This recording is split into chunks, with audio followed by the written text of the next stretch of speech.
ત્યારે આત્મા નિર્મળ ચોખ્ખો થઈ જાય, અને આત્મા જ્યારે નિર્મળ બને ત્યારે નીરવ શાંતિ થઈ જાય. અને એ બધાએ તમે અનુભવ કર્યો.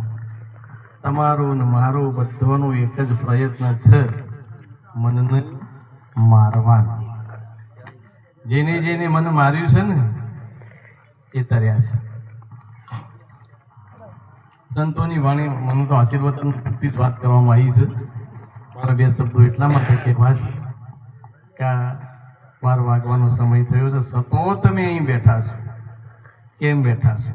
શા માટે બેઠા છો?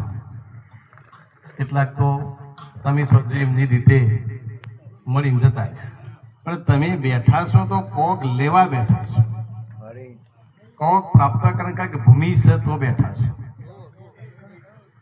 એટલે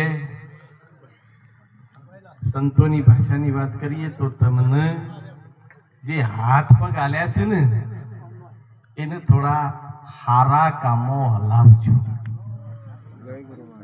દેવ મંદિર સુધી, સારા કાર્ય સુધી પગને ચલાવીને જજો, અને આજથી એવું કંઈક કરજો કે કોકનું કલ્યાણ થાય.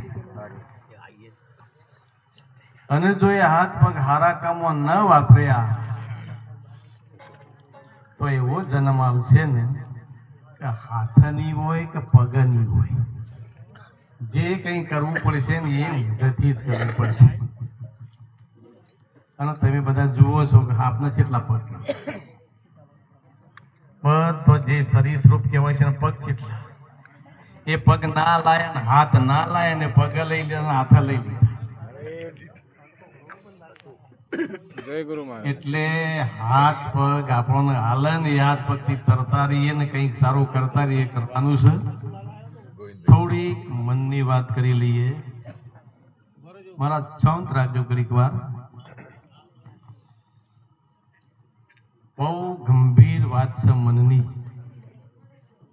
આ બધા પ્રયત્નો મન માટેના જ છે. મન ગંગારો મહારાજે કીધું ને કે મોકળા જેવું છે ને, જેમ નચાડી એમ આપણું પેલું કરે. મન થવું ના જોઈએ એટલું યાદ રાખજો. બધું થાય પણ મન થવું જોઈએ. જો મન થયું તો તમે મર્યા સમજી લેજો. મન ના થવા દેવા, આત્માનું થવા દેવા. અને જો ચોક મન થઈ ગયું ને તો બૈડા પોરા થશે, એમાં કોઈ ભૂલ નથી. આટલું ચેતવાનું છે.